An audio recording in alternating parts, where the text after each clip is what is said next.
पाप करोगे नरक जाओगे, पुण्य करोगे स्वर्ग वैकुंठ में जाओगे। लेकिन पुण्य छीड़े मृत्युलोक है, पुण्य जब छीड़ हो जाता है तब फिर इसी मृत्युलोक में आना पड़ता है।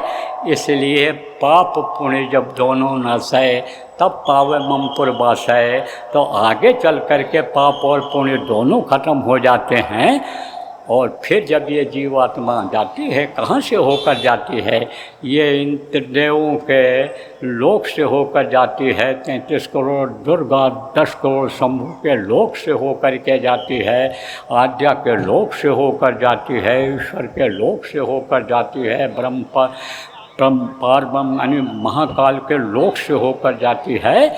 मानसरोवर में स्नान करती है जब ये जीवात्मा, तब ये एकदम से निर्मल स्वच्छ साफ अपने घर, अपने वतन, अपने मालिक के पास जाने लायक हो जाती है। तो वहीं पर यानी गुफा पार सतनाम समाये। आप तो समझो गुफा है जो वहाँ का, आप समझो कि वो मानसरोवर जो मैदान है ऊपर का वो सब, और वो जो सुराख है, इस सुराख से बंकनाल से निकल भी गए, लेकिन उस सुराख से निकल पाना बड़ा मुश्किल होता है, वहीं पड़ा रह जाता है जीव। तो फिर ये जब जीवात्मा गुरु की दया हो जाती है तो गुफा पार सतनाम समाये और दुख सुख से होए न्यारी। फिर वहाँ कोई न दुख है न सुख है, न पुण्य है न पाप है, न वहाँ पर कोई ईर्षा द्वेष है, न कोई बेईमानी है, न कोई झूठ है, न फरेब है, न कुछ है, न कुछ, सबसे परे हो जाती है। तो कैसे होती है? ध्यान के द्वारा होती है, ध्यान के द्वारा।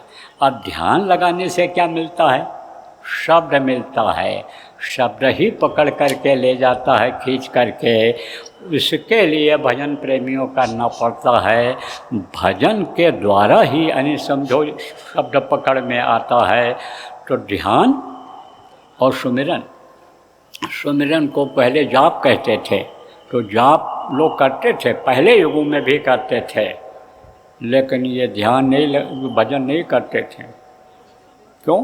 क्योंकि उस समय निर्मलता थी और ध्यान में ही आवाज़ मिल जाती थी। अब ध्यान में आवाज़ मिल जाती है तो समझो कि जैसे कोई चीज़ जल्दी यानी सॉल्व न होता हो, कोई चीज़ सुलझता न हो, आपका कोई काम न होता, तो कोई न कोई उपाय आप करते हो। मान लो जैसे किसी ने कह दिया कि यह काम सिफारिश से होगा, तो एक जगह सिफारिश लगाया नहीं काम हुआ, 2 जगह, 3 जगह, 4 जगह सिफारिश लगाते हो काम करने के लिए। ऐसे ही जब इससे काम बनते नहीं देखा संतों ने, तब भजन के लिए कहा अब इससे आवाज़ पकड़ो। तो दोनों में दोनों हो जाता है और दोनों एक साथ हो जाता है। जैसे ध्यान लगाए हो, अब ध्यान में ही आवाज़ आ गई, तो ध्यान में जब आवाज़ आ जाती है तब क्या होता है? ध्यान में ही आवाज़ आ जाती है तो वही पकड़ के ले जाती है। और फिर जब वो आवाज़ गई तो वहाँ पर आगे आवाज़ जब दूसरे लोक में ले गई तो वहाँ भी दर्शन होने लग जाता है, दिखाई पड़ने लग जाता है, और इसमें भी रूप दिख जाता है। भजन में भी मान लो खिंची है जीवात्मा गई ऊपर तो रूप दिख गया उसमें, और रूप में आवाज़ मिल जाती है। तो आवाज़ का काम क्या है? खींचना। जैसे गुरुत्वाकर्षण शक्ति होती है ज़मीन में तो ऊपर की चीज़ों को वो खींचती है, ऐसे ही ये धारा आगम की। और सद्गुरु रही बताए, उलटता है सुमिरन करो, स्वामी संग मिलाए। स्वामी कहाँ पर हैं? बहुत दूर हैं। आप ये समझो कि पालंग योजन यानी समझो ऊपर नाप है इसका, यहाँ मील फलंग नाप है ज़मीन का, ऊपर पालंग तो पदम पालंग, आप नील पालंग, शंख पालंग, आग पालंग, इतनी दूर है। अब ये पदम, नील और शंख ये कितने का होता है? इकाई, दुहाई, सैकड़ा, हज़ार, 10,000, लाख, 10 लाख, करोड़, 10 करोड़, अरब, 10 अरब, खरब, 10 खरब, और फिर उसके बाद नील, 10 नील, पदम, 10 पदम, शंख, महाशंख, ये सब गिनती होती है। अब उसको आप जो है जोड़ो घटाओ कि कितना किलोमीटर हो गया, कितनी दूर है वो, तो वहाँ से आवाज़ आती है। कबीर धारा आगम की, सद्गुरु नहीं बता, सद्गुरु ने वो बता दिया, वो जो आवाज़ की धारा आ रही है वहाँ से आ रही है और वहाँ ये खींच करके ले जाएगी। जीवात्मा को जब भजन करोगे और शब्द को पकड़ने की कोशिश करोगे तो ये एकदम से उठा देगी। तो एक लोक से दूसरे लोक को जो आवाज़ आ रही है वो खींचेगी, और जैसे जैसे बढ़ते जाओगे तैसे तैसे पावरफुल साउंड, यानी समझो कि यानी ताकत वाली यानी ये आवाज़ मिलेगी आपको, ताकत वाली आवाज़ मिलेगी। और वो ताकत जब ज़्यादा होगी तो मान लो कमजोरी भी होगी, कमज़ोर भी होगा तो उसको खींचेगी जीवात्मा को, और खींच करके सीढ़ी सीढ़ी जैसे ये नीचे उतारी गई है ऐसे सीढ़ी सीढ़ी ले जा कर के और आप में दे मिलाए, उस प्रभु से मिला देगी, और फिर उसी की गोदी में आप बैठ जाओगे और फिर आनंद पाओगे। जन्म मरण से छुटकारा हो जाएगा, लेकिन करना पड़ेगा, कुछ करना पड़ेगा। कहने से नहीं होगा और सुनने से नहीं होगा, करने से होगा। करोगे तब फायदा होगा, दूर दूर से नहीं होगा, नज़दीक से होगा। यानी नज़दीक का मतलब क्या होता है, यानी जब माला को पकड़ोगे, माला को देखते ही नहीं रहोगे, वो दूर हो गया। माला को देखोगे, इसे हाथ से पकड़ोगे और माला को आप फेरोगे, आप समझो कि सुमिरन करोगे और ध्यान लगाओगे, आप ये समझो भजन जब आप करोगे तब ये संभव होगा। अब ये यानी समझो भूल और भ्रम का देश है और आदमी भूल जाता है, यहाँ बहुत जल्दी भूलता है। तो भूल न भूले ही न रह जाओ, इसीलिए सत्संग बताया गया। सत्संग, सेवा और भजन, ये 3 प्रमुख अंग बताए गए संत मठ के।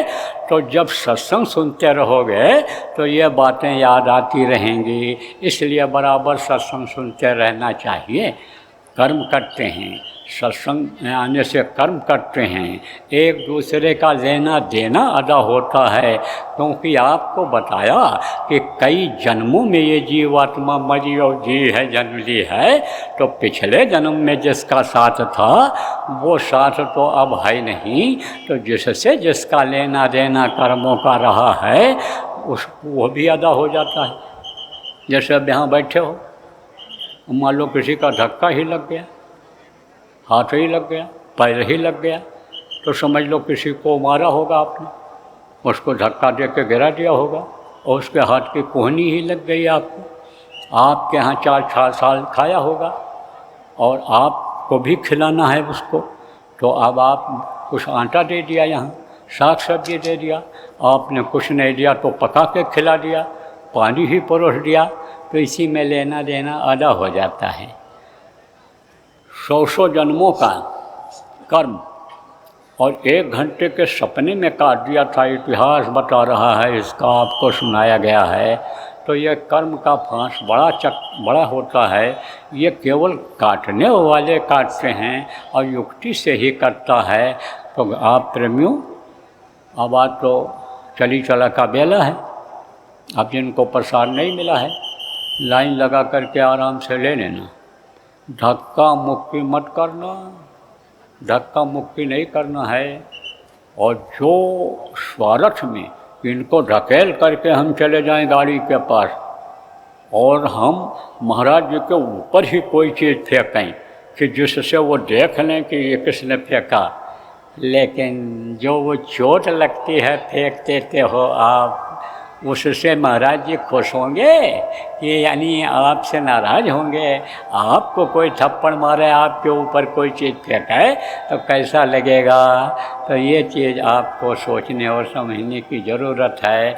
ये ज़रूर है कि बहुत से लोग आप आते हो इन कार्यक्रमों में जो दूसरे प्रदेश के रहते हो, दूसरे देश के रहते हो। तो जो लोग यहाँ पर आप आए हो दूसरे प्रदेश, दूसरे देश के, वो लोग उनको समझा देना। कमेटियाँ इसीलिए बनवाई जा रही हैं। आपने अपना नाम दिखाया होगा यहाँ पर, तो उनको समझाओ अनुशासन समझाओ उनको, रहन सहन समझाओ और रहनी करनी समझाओ, खान पान उनको समझाओ, चरित्र के बारे में उनको बताओ, मेहनत ईमानदारी के बारे में बताओ, उनको एक दूसरे इंसान से प्रेम करना सिखाओ, जीवों से प्रेम करना सिखाओ, अहिंसा सिखाओ, हिंसा हत्या से लोग दूर हो जाएं, देश प्रेम सिखाओ, देश के नियम का पालन करना सिखाओ। ये सब काम आप करो और इसके साथ ही साथ भजन कराओ। जिनकी आदत बन गई भजन करने की वो तो बैठ जाते हैं, वो तो कहीं भी होता है, टाइम उनका फिक्स है। बहुत से लोग 2 बजे रात को ही उठ जाते हैं, कहीं भी रहें, 12 बजे सोएं तो भी 2 बजे उठ जाते हैं, आदत बन गई है। और बगैर किया मन मानता ही नहीं है। जैसे कसरत करने वाला है, कसरत नहीं करेगा, दंड बैठक नहीं मारेगा तो उसका बदन दर्द करेगा। जैसे गाने बजाने वाला है, गाए बजाएगा बराबर, कहीं भी गाने लगता है। नाचने वाले होते हैं, नाचने लगते हैं, कहीं भी नाचने लग जाते हैं, उनकी आदत बन जाती है। ऐसे ही भजन करने वाले की जिनकी आदत बन जाती है उनके लिए तो कोई दिक्कत नहीं है, लेकिन जो नहीं भजन करते हैं उनको तो ये जय गुरुदेव नाम जो गुरु महाराज ने जगाया था उसकी ध्वनि तो कराओ। अब आप जो नए लोग हो, आपको बता दें कि नाम जगाया कैसे जाता है, किस तरह से भगवान राम ने राम नाम जगाया, उसमें ताकत भरा था। कृष्ण भगवान ने कृष्ण नाम को जगाया, उसमें ताकत भरा था। वाहिगुरु नाम जगाया नानक जी ने, यानी समझो सत साहब नाम जगाया किसने, यानी समझो कबीर साहब ने जगाया, उसमें ताकत भरा था। और राधा स्वामी नाम जगाया शिवदयाल जी महाराज ने, उसमें अपने समय में ताकत भरा था। और जो लोग बोलते थे लिखते थे फायदा होता था। पत्थर पर राम राम लिख करके समुद्र में डाला गया था, सारे पत्थर तैरने लगे थे, इतनी शक्ति राम नाम में थी। कृष्ण कृष्ण जिसने जहाँ पर पुकारा, कृष्ण खड़े हुए मिले, द्रौपदी ग्राह को बचाया। राधा स्वामी नाम लोगों ने बोला, वाहे गुरु नाम बोला। गुरु के जलवा को जब देखा नानक साहब ने तो उछल पड़े थे, वाहे गुरु वाहे गुरु वाहे गुरु, अरे मेरे गुरु क्या जलवा है आप। तो उसी में ताकत भर गई। तो वो कैसे जगाते हैं? गुरु महाराज ने हमारे जय गुरुदेव नाम जगाया। कैसे जगाया जाता है? जहाँ तक कि जिसकी पहुँच होती है, जहाँ तक ऊपर के लोकों में पहुँच होती है, वहीं इस नाम को जोड़ देते हैं, उन्हीं से जोड़ देते हैं, उन्हीं धनी से जोड़ देते हैं। और जब उस नाम को बोलते हैं, पुकारते हैं और वो देखते हैं तो मदद करते हैं, मदद करते हैं। जैसे आप अपने घर के आदमी याद करो तो देखेगा वो, और मान लो कोई आगे मुखिया है गांव का, जहां आपके परिवार का नहीं चलेगा, उसका नाम ले लो तो दौड़ करके आएगा। अभी पड़ोसी मारने लग जाए और कोई सरपंच है उससे कह दो कि उसको याद कर लो तो आएगा, कहकर छोड़ो, मार क्यों रहे हो, बताओ क्या बात है।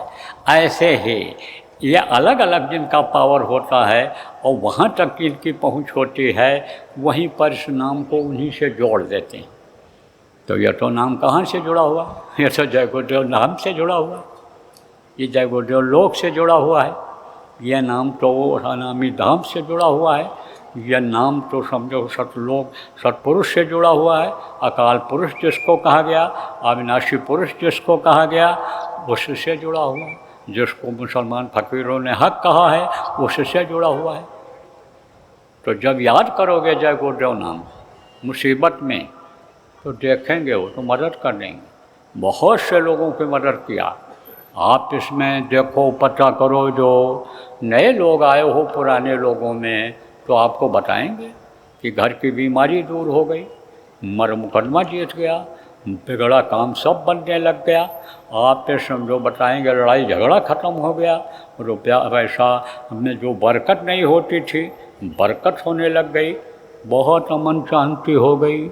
बच्चे बिगड़ रहे थे, परिवार बिगड़ रहा था, अलग अलग लोग खींच रहे थे अपनी अपनी तरफ, लेकिन वो सब सही हो गया जब उनको बैठा करके मैं करने लग गया। तो सब कराने लग गया तो सब सही हो गया। तो एक ही साधे सब सत है और सब साधे सब जाए, एक साधने से ही ये गृहस्थी का सब सत हो गया, भौतिक जीवन सुखी हो गया। तो प्रेमियों कोटि कोटि गुण जतन कराही, भवंत नाम मुखावत नहीं। आखिरी वक्त पर देखो भगवान का नाम नहीं आता है। क्यों नहीं आता है? क्योंकि वही लड़के का नाम, वही बहू का नाम, वही पत्नी का नाम, वही पति का नाम, वही भाई का नाम याद रहता।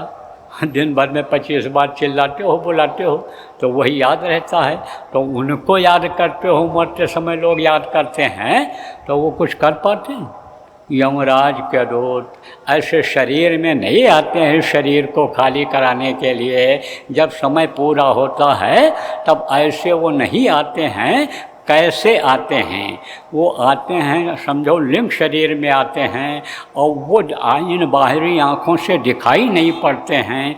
इसलिए आदमी उनको जो बगल में खड़ा रहता है देख नहीं पाता है।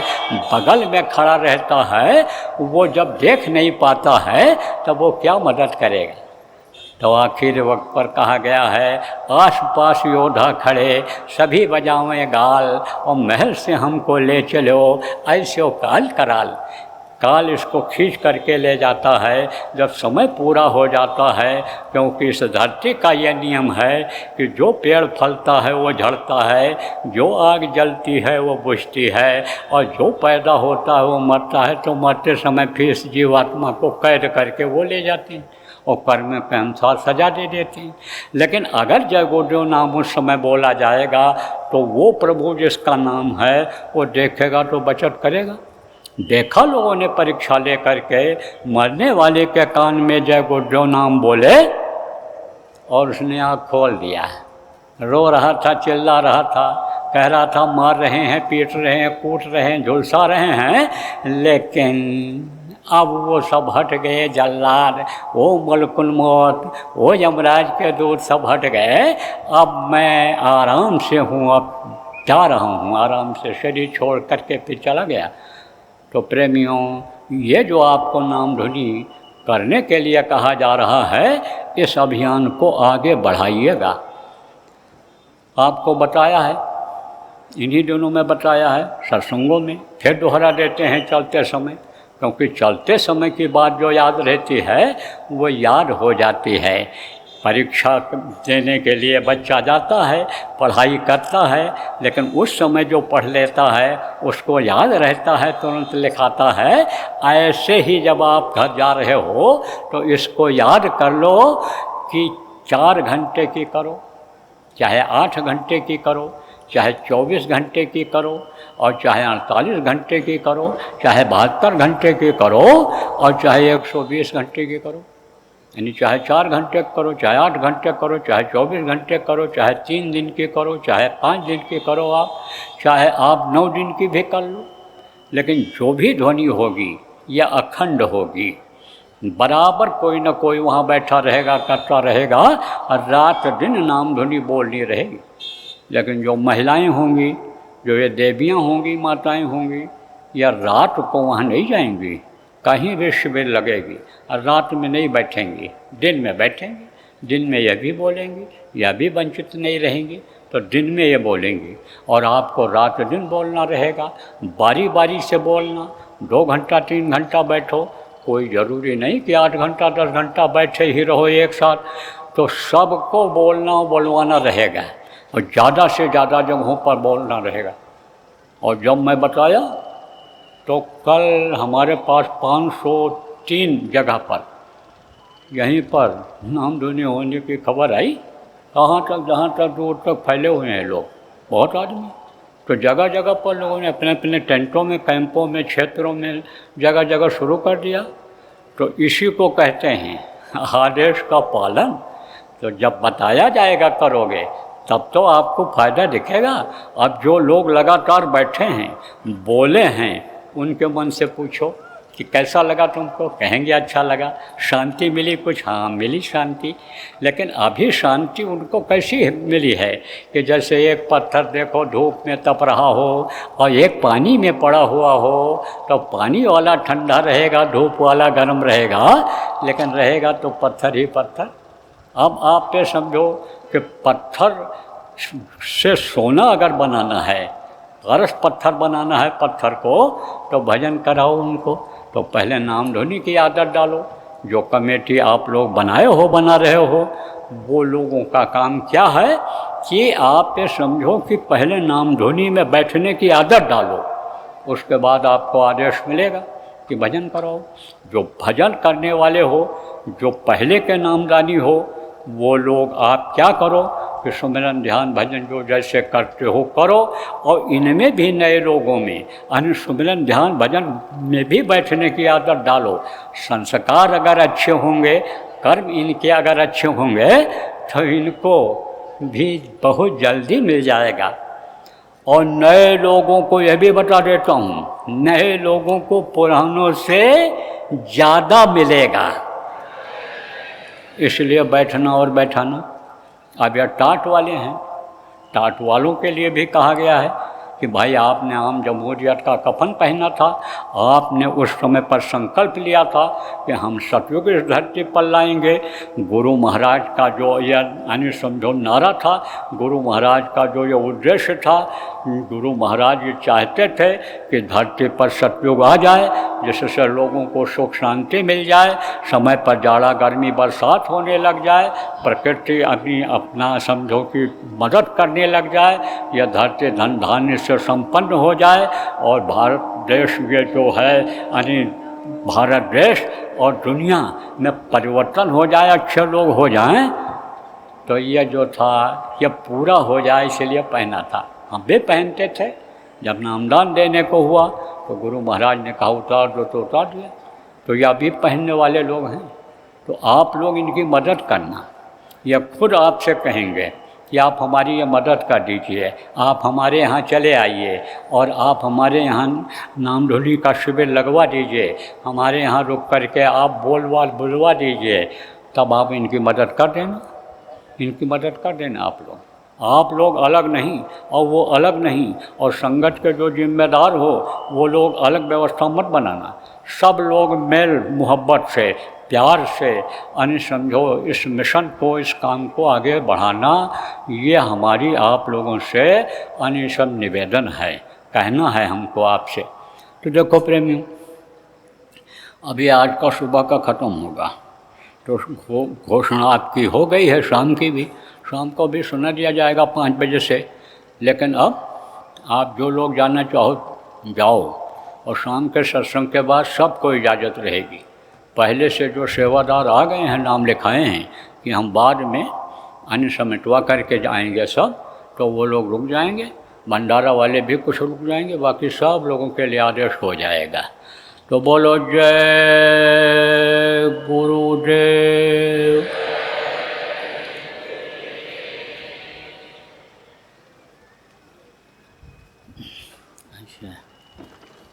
अच्छा, देखो प्रेमियों, ये अपने आए हुए हैं। कौन है ये मध्य प्रदेश के मुख्यमंत्री मोहन यादव जी हैं।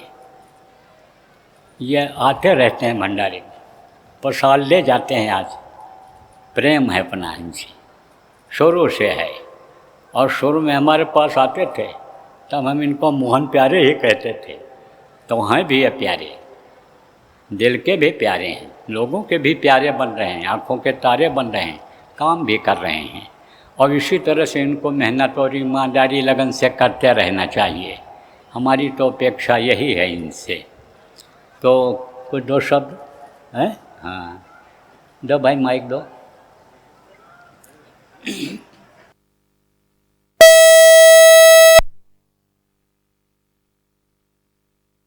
जय गुरुदेव। नाम परमात्मा का। मैं आज उज्जैन बाबा महाकाल की नगरी, भगवान कृष्ण की शिक्षा स्थली और अयोध्या मथुरा माया काशी कांची अवंतिका पुरी द्वारावतिश्चैव सप्तैते मोक्षदायिका। 7 पवित्रतम नगरियों में से एक बाबा महाकाल की नगरी में हमारे बीच परम पूज्य जय गुरुदेव महाराज की ध्वजा को लेकर के परम पूज्य उमाकांत जी महाराज हमारे बीच आज अपने बीच अपना प्रवचन भी दे रहे हैं, हमारा मार्गदर्शन भी कर रहे हैं। और सच में हमने देवी देवताओं को देखा नहीं है, लेकिन महाराज को देख लेते तो लगता है कि भगवान हमारे बीच आकर के बात कर रहे हैं और हमको आशीर्वाद दे रहे हैं। ये हम सबका सौभाग्य है। अपने अपने जीवन में नाना प्रकार के आकर्षण और विकर्षणों के बीच ये जो 84 लाख योनियों के बाद हमको मानव शरीर मिला है, इस मानव शरीर में अपने अपने घर गृहस्थी के कामकाज में अपने पराये के बीच में सच में सत्य मार्ग दिखाने के लिए, सदमार्ग पे चलाने के लिए, मानव मात्र के बीच प्रेम का ये सेतु बनाने के लिए, भगवान और भक्त के बीच में जय गुरुदेव आश्रम ने महाराज जी के माध्यम से, बड़े महाराज जी, बाद में उमाकांत जी महाराज जी, ये हमारा मार्गदर्शन करके हमारा जीवन धन्य कर रहे हैं। और आप सब भी भाग्यशाली है और मैं भी भाग्यशाली हूँ। ये 14 वर्ष का 14वां हमारा भंडारा है। मैं भी कोशिश करता हूँ हर साल आकर के, और बीच में भी मौका मिलता है। सच में हमारे अपने बीच ऐसा लगता है कि बहुत भीषण गर्मी में शीतल छाया का आश्रय कहीं मिल जाए तो ये हमारे बीच आश्रम का वो आनंद मिलता है। और मैं आप सब देश भर से पधारे, अलग अलग कहाँ से, कैसे कैसे, किस स्थान से, कितने कष्टों के बीच आप उज्जैन में आए। मध्य प्रदेश सरकार की ओर से आप सबका स्वागत करता हूँ, आप सबका अभिनंदन करता हूँ। हम सब के बीच आज महाराज जी का जो आशीर्वाद मिला है, और प्रातःकाल आज 15 तारीख है, और ये समय वास्तव में आने वाले समय की दृष्टि से और महत्व का है। मैं महाराज जी का आशीर्वाद लेने भी आया हूँ, और आप सबके बीच में इस बात को भी अपील करूँगा कि हम सब अपने सत्य मार्ग पे चलते हुए, जय गुरुदेव महाराज ने जो हमको नामदान दे करके, दीक्षा दे करके, दीक्षा में छिपी हुई शिक्षा, ये परोपकार की शिक्षा है, सत्य मार्ग पे चलने की शिक्षा है, जीवन में सत्कार्य करने की शिक्षा है। तो हम भी आगे बढ़ें, परमात्मा की दया से जियो और जीने दो के मार्ग को अपनाएं। और कितनी अच्छी बात करते हैं महाराज जी, नशा नाश की जड़ है, नशे से दूर रहना, अहिंसा को बढ़ावा देना, मांसाहार को त्यागना, परस्पर प्रेम को बढ़ाना, ये सच में हमारे लिए सनातन काल से इस मार्ग की शिक्षा से ही सबका समाधान हो सकता है। और कितने अच्छे प्रबंधन के साथ अलग अलग प्रकार से, मैं जब इधर घुस रहा था तो अलग अलग बैनर लगे हुए, कोई झारखंड का है, कोई बिहार का है, कोई उत्तर प्रदेश का है, कहीं से भी आए, लेकिन सब परमात्मा के घर से इस परमात्मा के घर आए, ये मैं मान के चलता हूँ। और ये परमात्मा की कृपा है कि आपको ये उज्जैन में मौका मिल रहा है, और महाराज जी से हम प्रवचन और उनके माध्यम से मार्गदर्शन लेकर जीवन में सत्कार्य करने का, नशे से दूर रहने का, मांसाहार से दूर रहने का, सब प्रकार के परमात्मा को समर्पित जीवन जीने का जो मार्ग अपनाते हैं, मैं महाराज जी से कामना करूंगा, महाराज जी आप 100 साल तक ऐसा और हमारा मार्गदर्शन करते रहे, और हम सब जीवन में आनंद के साथ इस प्रेम की गंगा में गोते लगाते रहे। आपका मैं अपनी ओर से पुनः वंदन करता हूं, अभिनंदन करता हूं। बोलिए प्रेम से जय गुरुदेव, जय गुरुदेव। महाराज जी की कृपा से हमने भी कई काम हाथ में लिए हैं। अपने पूरे प्रदेश के अंदर गौशालाओं को संरक्षण दे रहे हैं। हमारी धार्मिक नगरियों से, जैसे उज्जैन अवंतिका में भी हमने शराबबंदी लागू करी है। ये महाराज जी का आशीर्वाद है। हमारी सरकार बनने के बाद अपने प्रदेश के अंदर उज्जैन, ओंकारेश्वर, महेश्वर, दतिया, पीताम्बरा पीठ, सलकनपुर, राजा राम की नगरी ओरछा, ऐसे 19 नगरियों से शराबबंदी बंद की है। और इसी प्रकार से मांसाहार के लिए भी हमने कोशिश की है कि ये पहली बात तो लोग प्रयोग नहीं करें, और करें तो उनका अपना एक स्थान नियत हो। जिनको देखना नहीं उनको जबरदस्ती क्यों दिखाते हैं, बाजार में क्यों दुकान लगाते हैं। ऐसे कई अच्छे कामों के साथ अपने विद्यालय में बच्चों को पढ़ा करके, गरीब बच्चों से लगा करके, सब क्षेत्रों में सरकार के माध्यम से महाराज जी ने जो शिक्षा दी है हम उसको पूर्णतः लागू कर रहे हैं। और धीरे धीरे करके सिंहस्थ 2028 आने वाला है, महाराज जी ने भी आशीर्वाद दिया है और हम भी कोशिश कर रहे हैं कि सिंहस्थ 2028 जब पूरा होगा तो हमारे अपने तब तक उज्जैन भी आपको एक बदले हुए रूप में दिखाई देगा। और सारे तीज त्योहार आनंद से मनाते हुए, जन्माष्टमी धूमधाम से मनाते हैं तो गोवर्धन जयंती भी धूमधाम से मनाते हैं। नगर नगर में गीता जयंती के अवसर के बाद गीता भवन बना रहे हैं, जहां हम ऐसे प्रवचनों को प्रोत्साहन दिला रहे हैं सरकार से। एक ब्लॉक में वृंदावन गांव बना रहे हैं। भगवान गोपाल कृष्ण का वो काल जब वो परमात्मा होकर भी मनुष्य रूप में पशु से भी प्रेम करते, गोमाता के बिना गोपाल की कल्पना करना मुश्किल है। और गोमाता के आशीर्वाद से जीवन भर भगवान को कोई नाम पसंद हो न हो, लेकिन गोपाल नाम सुनते ही वो आनंद में विभोर हो जाते, भाव विभोर हो जाते हैं। और जो गाय पाले वो सब गोपाल। ऐसे में जय गुरुदेव के आश्रम के माध्यम से हम पशु मात्र से प्रेम करें, अपने जीवन में सदैव इन सारे सिद्धांतों का पालन करें। और महाराज जी ने जो कृपा की, मुझे बोलने का अवसर दिया, महाराज जी का आशीर्वाद हमको, हमारी सरकार को इसी प्रकार से मिले। आप सबके अंदर छिपे हुए परमात्मा को प्रणाम करते हुए मेरी वाणी को विराम देता हूं। बोलो प्रेम से, बोलो जय गुरुदेव। बोलो जय गुरुदेव। एक प्रार्थना मैं बोलता हूँ, आप लोग दोहराइएगा, और उसके बाद ये कार्यक्रम आज सुबह का संपन्न हो जाएगा। और शाम को जब घंटी बजेगी तो आप तैयार होकर आ जाइएगा, तो शाम को भी कुछ हो जाएगा। तो बोलो जय गुरुदेव। मैं हर के नजर करो मेरी ओर, मैं हर के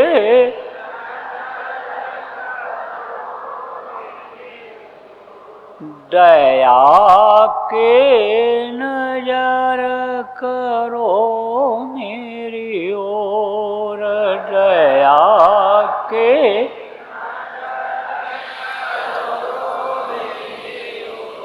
निश दिन तुम्हें निहारूं सतगुरु, निश दिन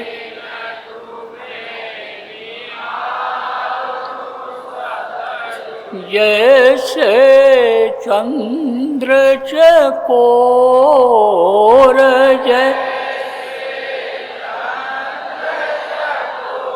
और दया के नजर करो मेरी ओर, दया के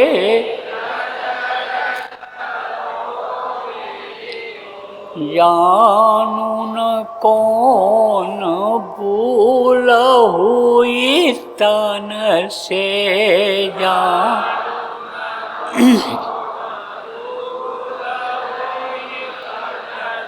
लियो हमसे मुख मोड़ लियो, दया के नजर करो मेरी ओर, दया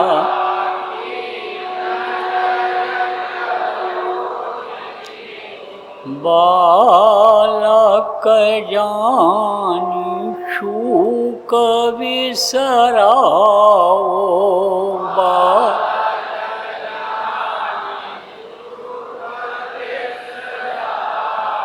आया शरण अब मैं चोर,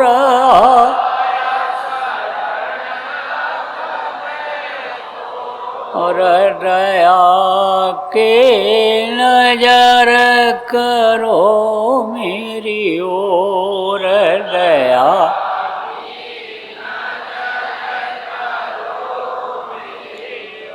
सदा दयालु स्वभाव तुम्हारा सदा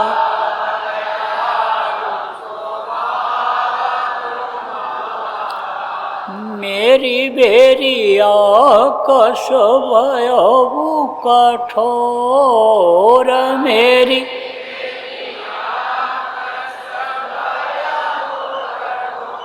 और दया के नजर करो मेरी ओर दया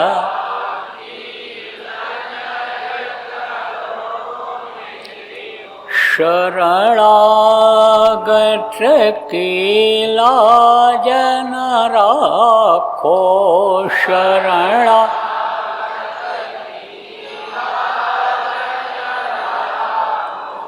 मोशो पतित अब जाए कहीं और मो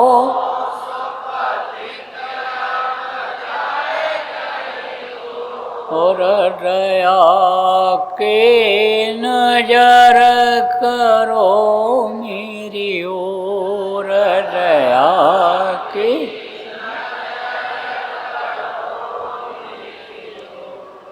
अब के बार उबार ले जो अब की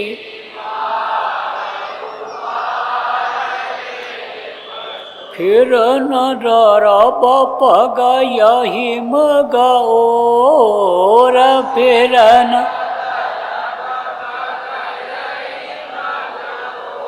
और दया के नजर करो मेरी ओर दया के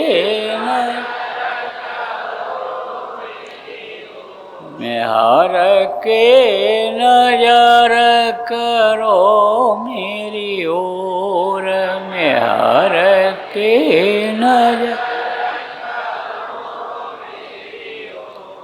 जय गुरुदेव जय गुरुदेव जय गुरुदेव जय गुरुदेव जय जय गुरुदेव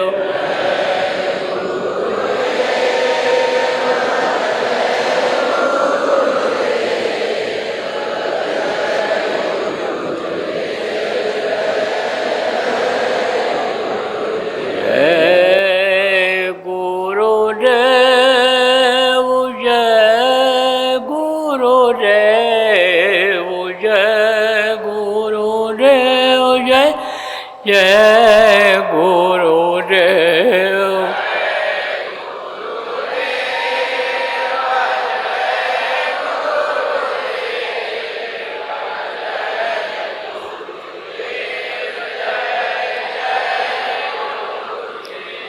जय